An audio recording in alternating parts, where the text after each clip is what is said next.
어느 조용한 시골 마을에 사는 소녀 윤희는 어렸을 때부터 듣던 무서운 이야기가 있었다. 마을 북쪽에 있는 깊은 숲속에는 오래된 폐가가 하나 있는데 그곳에 들어갔다 나오는 사람은 단 한 명도 없다고 했다. 사람들은 그 집에 사는 한 여인이라는 귀신 때문이라고 했다.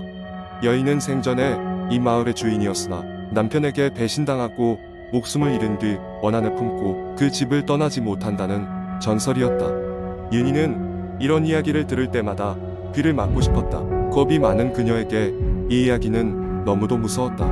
하지만 호기심 많은 볼의 친구들은 매번 그곳을 가보고 싶어 했다. 윤희는 절대로 가지 않겠다고 다짐했지만 어느 날 친구들의 제안에 얼떨결에 동참하게 됐다. 어느 달빛이 유난히 밝던 밤 윤희와 친구들은 손전등 하나에 의지해 숲속을 걸었다. 낡고 삐걱거리는 문을 열고 폐가에 들어서자 싸늘한 공기가 피부를 찔렀다. 집안은 거의 모든 것이 먼지에 덮여 있었고 그 흘린 벽지에는 오래된 가족 사진들이 남아 있었다. 윤희는 이 모든 것이 불길하게 느껴졌고 그곳을 서둘러 떠나고 싶었다. 그러나 친구들은 2층으로 올라가 보자고 했다. 윤희는 늘어난 그림자가 이상하다고 느꼈고 초조함이 점점 커져만 갔다. 마침내 2층에 도착했을 때 그들은 복도 끝에서 흐릿한 소리를 들었다. 그것은 마치 한 여성이 흐느끼는 소리 같았다. 윤희는 등을 떠밀려 그 소리가 나는 쪽으로 걸었다. 방문을 열자 시린 바람이 그녀의 얼굴을 스쳤다. 그곳에는 아무도 없었지만 창문 밖으로 보이는 달빛에 반사된 것 같은 하얀 여인의 형상이 있었다. 윤희는 공포에 질려 움직일 수 없었다. 그 순간 그녀의 뒤에서 문이 쾅 하고 닫혔고 집 전체에 귀신의 웃음소리가 울렸다.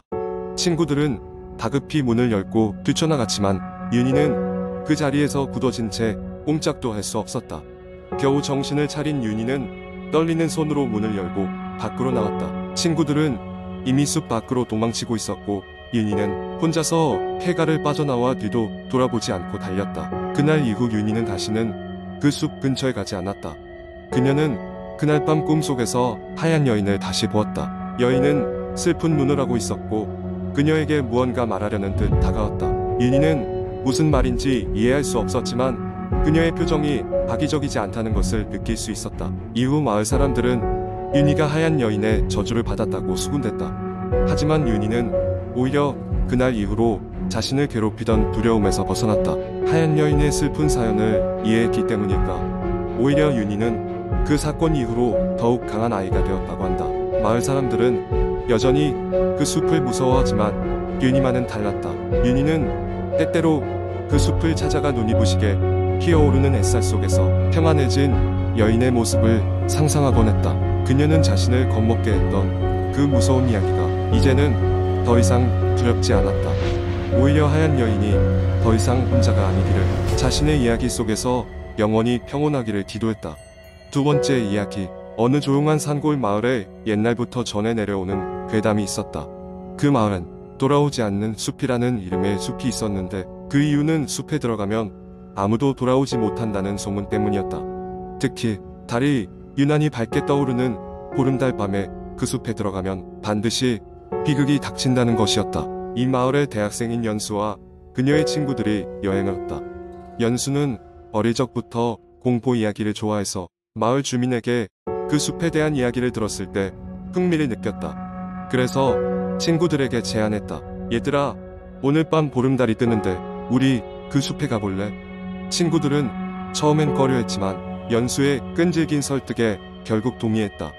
그날 밤 5명의 친구들은 손전등과 음식을 챙겨 숲으로 향했다. 숲으로 들어서자 그들은 이상한 소리를 들었다. 바람 소리는 분명 아닌데 어디선가 낮은 울음소리가 숲을 가득 메우고 있었다. 뭐지? 동물 소린가? 친구 중 하나가 중얼거렸지만 아무도 답하지 못했다. 숲속 깊숙이 들어갈수록 길은 점점 좁아지고 나무들은 더욱 빽빽해졌다.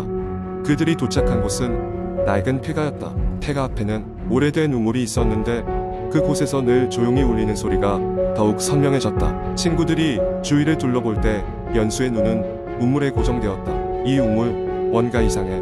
연수가 가까이 다가가자 우물 속에서는 갑자기 차가운 바람이 몰아치며 연수를 끌어당기기 시작했다. 친구들은 놀라 소리를 질렀다.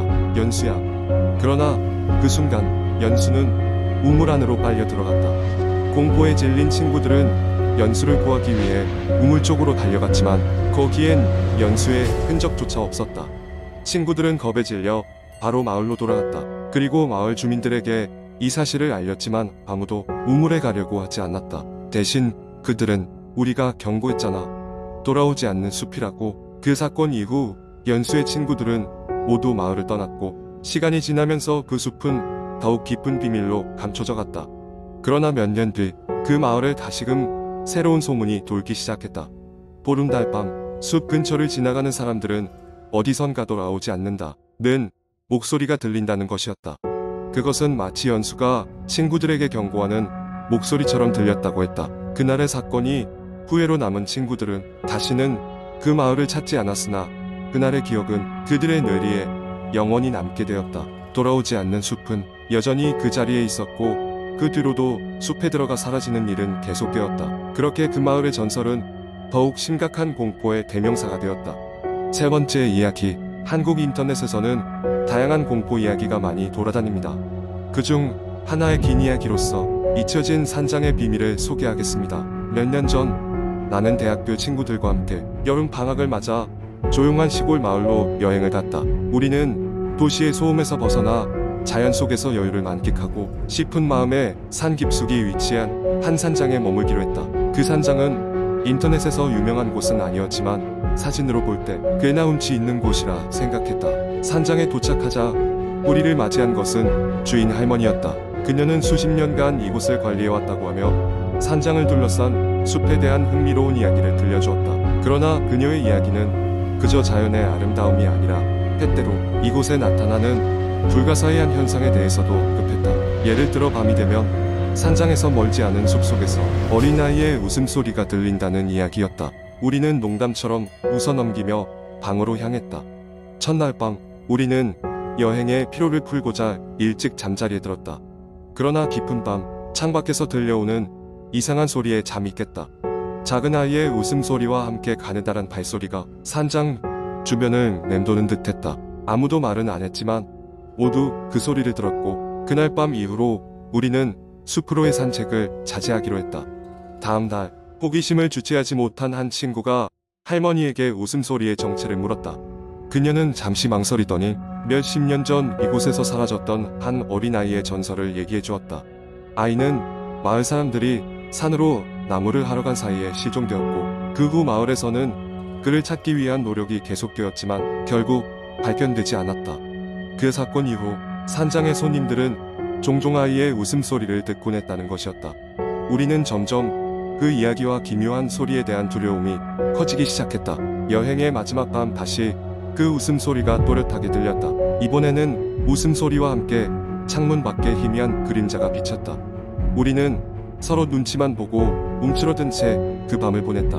다음 날 아침 우리는 서둘러 짐을 챙기고 산장을 떠날 준비를 했다. 그때 할머니가 다가와 작은 상자를 하나 건네주었다. 상자 속에는 오래된 원고와 함께 아이가 쓰던 것으로 보이는 인형이 있었다. 할머니는 이 물건들을 우리에게 보여주며 원고에는 이곳에서의 마지막 기록들이 담겨 있다고 했다. 그러나 우리는 그 상자를 열어볼 용기가 없었다. 산장을 떠나면서 우리는 그곳의 전통과 미스터리한 이야기를 존중하기로 했다. 서울로 돌아온 후에도 가끔씩 그 밤의 소리가 머릿속을 맴돌았지만 진실은 밝히지 않은 채 지금도 그곳에는 많은 방문객들에게 같은 신비로움을 전하고 있을 것이다. 네 번째 이야기. 몇 년 전 나는 서울의 변두리에 위치한 작은 아파트에서 혼자 살고 있었다. 당시 나는 늦은 밤까지 야근을 하는 일이 잦았는데 그날도 어김없이 회사에서 나와 집으로 향하는 길이었다. 시계는 이미 자정을 넘기고 있었고 거리에는 나 외에 사람 하나 보이지 않았다. 늦은 시간이라 그런지 거리는 적막했고 가로등, 불빛마저도 어딘가 오싹한 기운을 자아내고 있었다. 회사에서 집까지는 걸어서 약 20분 정도의 거리였다. 보통은 별 생각 없이 걷곤 했지만 그날은 왠지 모를 불안감이 엄습해왔다. 집으로 가는 길에 작은 공원이 하나 있었는데 평소에는 그 공원을 가로질러 가는 지름길을 이용했다. 하지만 그날은 왠지 공원을 통과하고 싶지 않아 큰 길로 돌아가기로 했다. 큰 길을 선택해 걸어가던 와중 누군가 나를 따라오는 듯한 느낌이 들었다. 발걸음을 멈춰 뒤를 돌아봤지만 거리에는 아무도 없었다. 긴장을 늦추며 다시 발걸음을 옮겼는데 또다시 그 느낌이 들었다. 이번에는 서늘한 기운이 등 뒤로 스며들었다. 두려움을 억누르고 가던 길을 계속 갔다. 얼마 걷지 않아 내 앞에 작은 골목길이 나타났다. 평소 자주 지나다니던 골목이라 눈을 감고도 지나갈 수 있을 정도였지만 그날은 왠지 그 길로 들어서고 싶지 않았다. 발걸음을 멈추고 깊은 숨을 들이쉬는데 갑자기 등 뒤에서 차가운 바람이 불어왔다. 순간적으로 온몸에 소름이 돋았다. 앞으로 나아가야 할지 말지 고민하던 그때 등 뒤에서 인기척이 느껴졌다. 고개를 돌리자 검은 옷을 입은 사람이 내 바로 뒤에 서 있었다. 얼굴은 가로등 불빛에 어둡게 가려져 잘 보이지 않았지만 그 차가운 시선만은 똑똑히 느낄 수 있었다. 그 사람은 말없이 미소 지으며 한 발자국 다가왔다. 심장이 두근거리며 미친 듯이 뛰기 시작했다. 공포에 찔린 나는 도망치듯 골목으로 뛰어들었다. 뒤도 돌아보지 않고 전력으로 달리기 시작했다. 다행히 골목의 끝에 닿았을 때쯤 익숙한 집의 불빛이 보였다. 안도의 한숨을 쉬며 현관문까지 온 힘을 다해 달렸다. 문을 열고 들어서자 비로소 가슴이 가라앉았다. 그날 이후로 한동안 나는 그 길을 지날 때마다 불안한 기분에 시달려야 했다. 그리고 그날의 일을 결코 잊지 못할 것이다. 누군가 나를 따라왔던 그 검은 그림자의 정체는 끝내 알 수 없었다. 하지만 한 가지는 확실했다. 그날 내가 느낀 것은 분명 무엇이었다.